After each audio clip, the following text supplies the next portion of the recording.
El ensayo que escribí sobre la nueva economía en los tiempos de la pandemia, pues es lo que ya venimos llevando a la práctica, lo que se está aplicando en México desde el inicio del nuevo gobierno, solo que con la pandemia estamos profundizando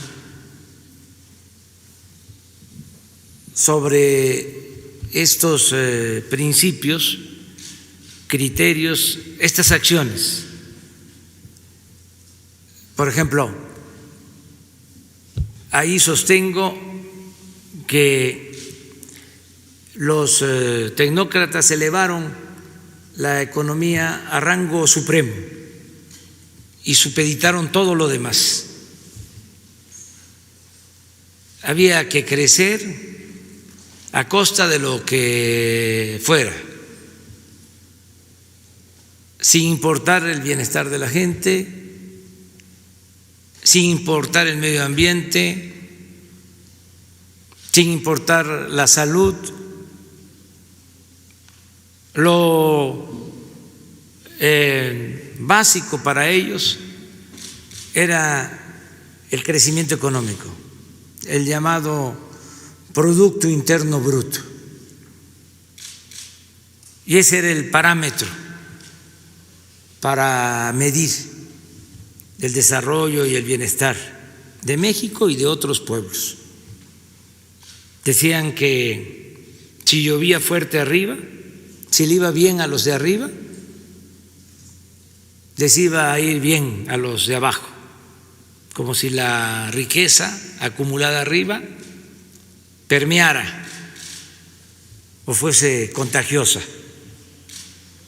Entonces, en el ensayo lo que hago es desmentir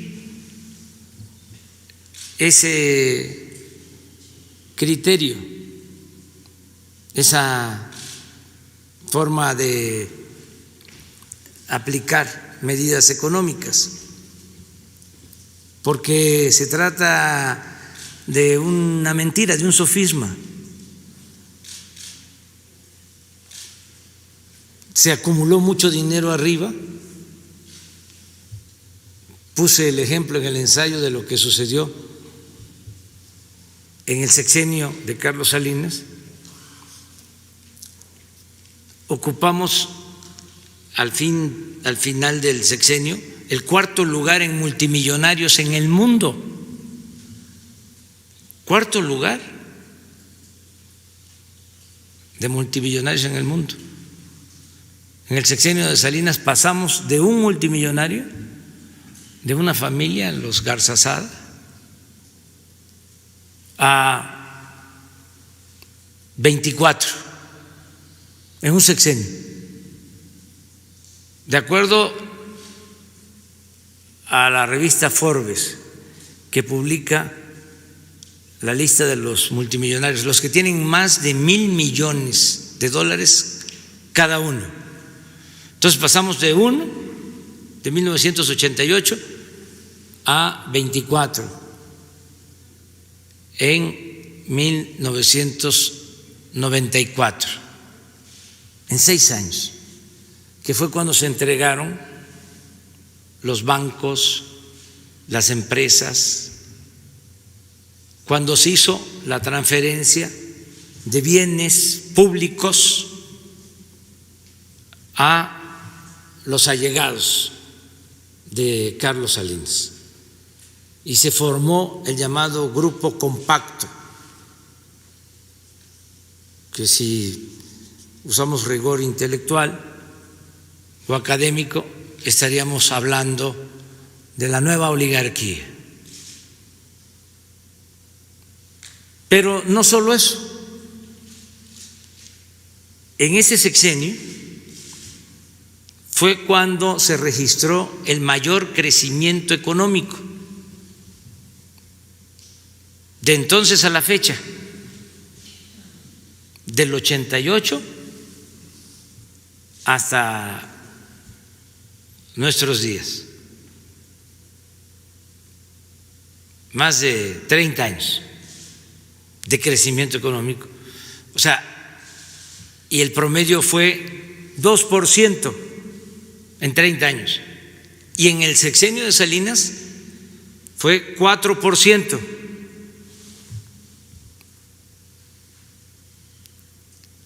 Con Salinas hubo más crecimiento que con Zedillo, que con Fox, con Calderón y desde luego con nosotros, 4%. Pero ¿cuál fue el resultado? Fue cuando tuvimos más multimillonarios, cuando se entregaron más bienes de la nación a particulares, cuando hubo más crecimiento económico, pero también fue cuando hubo más desigualdad económica y social. Y están los datos. ¿Y saben quiénes ofrecen los datos? La OCDE, el Banco Mundial y el INEGI. Entonces, ¿qué planteo ante la crisis del modelo neoliberal que se desató con la pandemia? Pues ya no sigamos evaluando, midiendo solo el crecimiento a secas, porque eso significa que se está creando riqueza, pero no se mide la distribución de esa riqueza.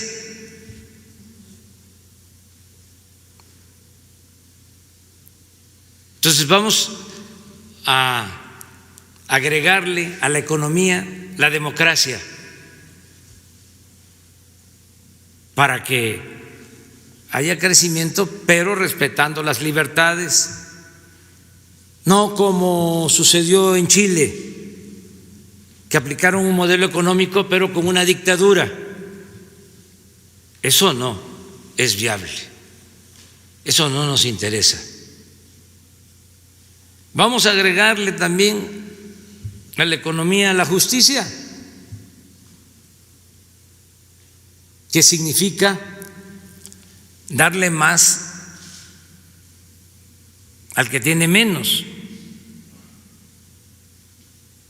En vez de empezar por arriba, como lo hacían, que cada vez que había una crisis, bueno, como se hizo al final del gobierno de Salinas, que dejó la economía también prendida de alfileres, llega Zedillo y se cae por completo y se rescata a los de arriba.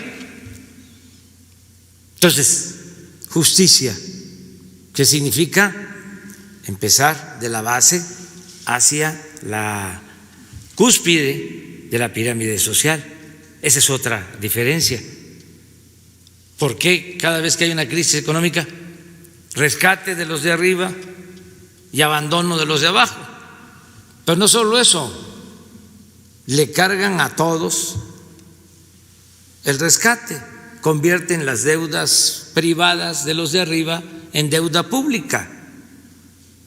Entonces, eso no es economía con justicia.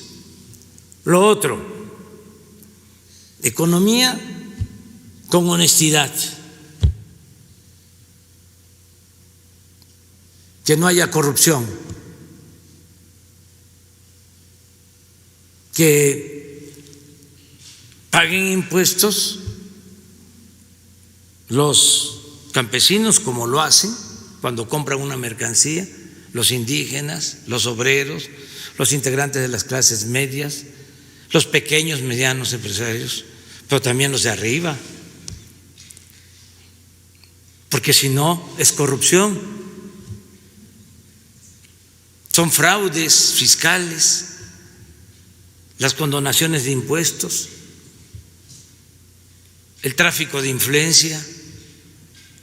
Entonces, economía con honestidad, economía con austeridad.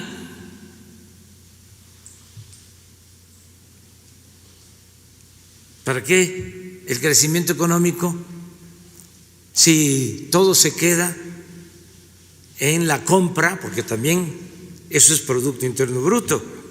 Si se compra un avión de lujo, también se mide y tiene que ver con el Producto Interno Bruto y puede ser crecimiento. Entonces, ¿por qué la ostentación? ¿Por qué el derroche? ¿Por qué no la austeridad? Lo que dijimos hace un momento, ¿por qué no adoptamos la austeridad no solo como forma de gobierno, sino como forma de vida? ¿Por qué el consumismo desbordado, la extravagancia, la frivolidad? México es uno de los países en donde más se consumen artículos de lujo, de los más extravagantes artículos de lujo. No se puede imponer nada, como dijimos, nada por la fuerza, pero bueno, que valgamos por nuestra integridad, por nuestros principios, no por el lujo barato, no por lo material. Entonces es economía con austeridad y economía también con bienestar. Eso es lo que plantea el ensayo, y no es solo pensando en México, es pensando en el mundo. ¿Por qué también lo escribí? Porque siempre los tecnócratas o los intelectuales orgánicos, los expertos, hablan de que no tenemos proyecto alternativo. Y además siempre era como una condena el que teníamos que ajustarnos al modelo neoliberal que se aplicaba a rajatabla en todo el mundo, porque era lo mismo, reformas estructurales en México, en Argentina, en España, en todos lados, las mismas recetas definidas en el extranjero a partir de los intereses económicos y financieros. Los pueblos no decidían. Nosotros durante 30 años no tuvimos un plan de desarrollo propio, apegado con nuestra realidad, con la idiosincrasia de nuestro pueblo. Era aplicar recetas impuestas. Entonces siempre decían, no hay de otra. ¿Qué les estamos respondiendo con este texto? Sí hay de otra. Y tu modelo es un modelo fracasado, pero que además ni siquiera es novedoso. Fue lo que se aplicó en México en la época de Porfirio Díaz. Por eso neoliberalismo es neoporfirismo. ¿Y a qué nos condujo el modelo porfirista? A una revolución. Hay insensatos que dicen que fue muy buen gobierno. Si hubiese sido un buen gobierno, no hubiese habido una revolución. Entonces, es cambiar. Entonces, les cuesta entender que haya una circunstancia nueva, distinta, pero yo creo que poco a poco también van a ir convenciéndose de que esto es bueno para todos, porque ahí en el ensayo explico cómo, si se le da preferencia a los habitantes del país, a las personas, al pueblo de México que más lo necesita, estamos hablando del 70%, si se protege al 70%, si se le permite al 70% de la población de menos ingresos que tengan oportunidades, que tengan derechos asegurados, el derecho al trabajo, a un buen salario mínimo, que tengan créditos, lo que estamos haciendo, si se fortalece la base de la pirámide, si se inyectan recursos suficientes, pues entonces se benefician arriba los empresarios, los comerciantes. En el ensayo cito un párrafo del Plan Liberal de los Flores Magón de 1906, donde habla de que si el pueblo no tiene ni siquiera para lo indispensable, no consume nada y no puede prosperar la industria ni puede prosperar el comercio.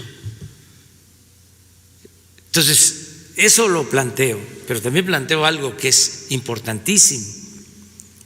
Si se atiende a la mayoría de la población, en particular a los jóvenes, y se les dan opciones, se les dan alternativas, podemos enfrentar el problema grave de la inseguridad y de la violencia, y podemos conseguir la paz. Y eso es un tesoro, vivir en paz, y es en beneficio de todas las clases sociales, no solo de los sectores populares, sino también de los que tienen más ingresos. Y hay otras formas en que se benefician con este modelo nuestro los que tienen más ingresos. Ayer tuve una reunión con las empresas que van a construir el Tren Maya, y son empresas cuyos dueños pues son personas con solvencia económica, y estamos hablando de 4 contratos solo de Palenque a Cancún ayer de 80,000 millones de pesos. 4 empresas o consorcios. Entonces se ayudan. Sí, no hay corrupción, porque no es crédito, no es deuda, es presupuesto de ahorros por no permitir la corrupción, por el plan de austeridad. Y se ayudan también los sectores productivos de México, los sectores dedicados a la industria, al sector empresarial, pues con el tratado. Imagínense, ahora van a tener muchas oportunidades porque tenemos el acuerdo con Canadá y con Estados Unidos, y se tiene garantizado el mercado más fuerte del mundo. El día que estaba yo terminando el ensayo, el 15, me habló Graciela Márquez, secretaria de Economía, para decirme, y lo puse, alcancé a ponerlo, que se había incrementado la inversión extranjera en el trimestre en 1.7, a pesar ya de incluir marzo de la pandemia. Más de 10,000 millones de dólares llegaron de enero a marzo. Y va a seguir creciendo la inversión extranjera. Ese mismo día, el viernes, di a conocer, y está en el ensayo, los datos de recaudación. Apostaban a que se nos iba a caer la recaudación. Bueno, de enero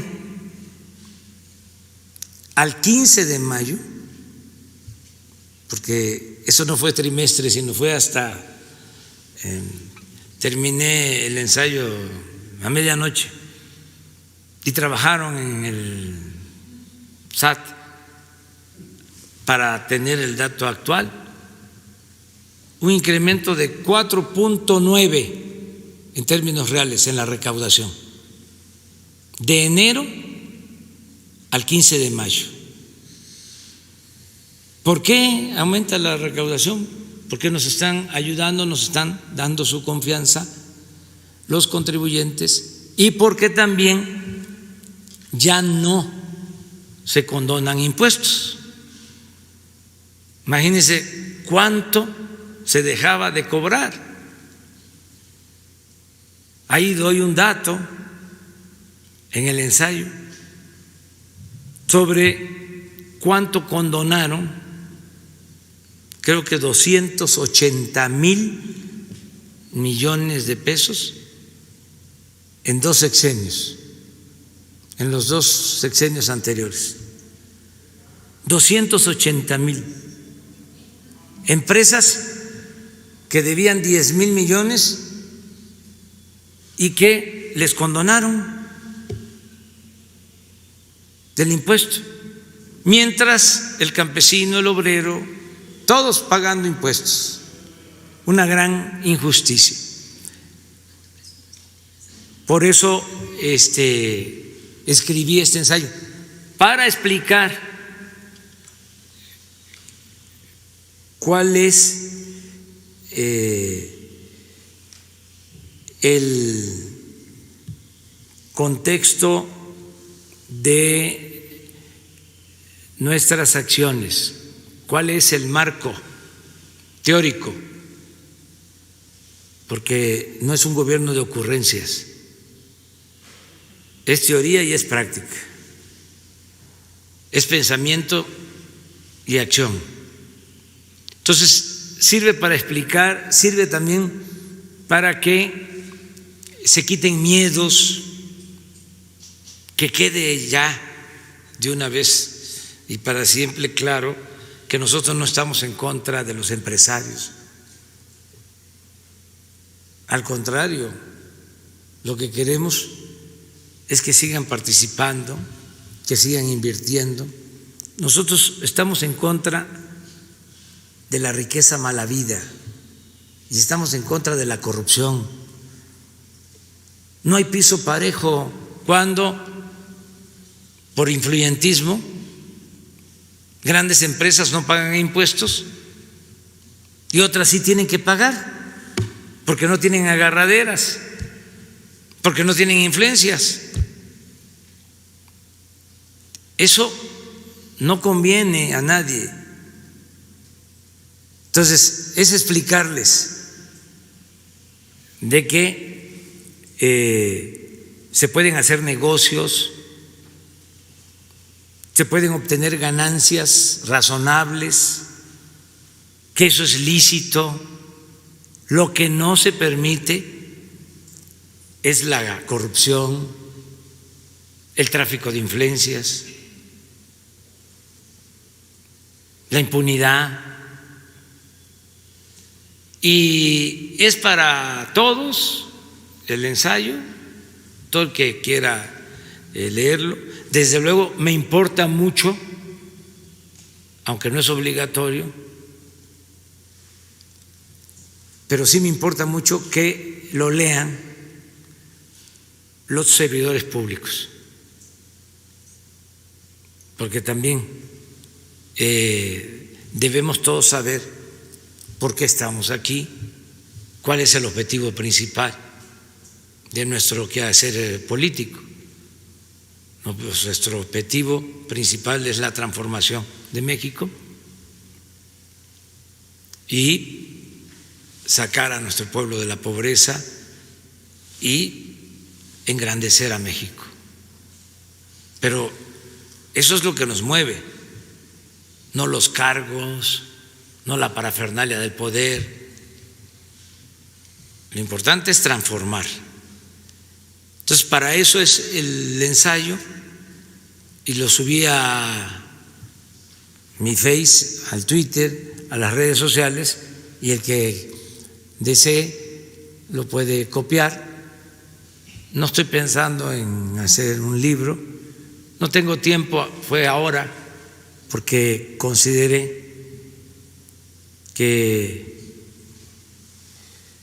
pues en esta cuarentena había oportunidad, un poco más de tiempo para la reflexión y el análisis, y esto nos va a ayudar mucho, porque ahí están las bases para continuar con la transformación, profundizarla y enfrentar esta nueva realidad que se origina a partir de la pandemia. Muy bien.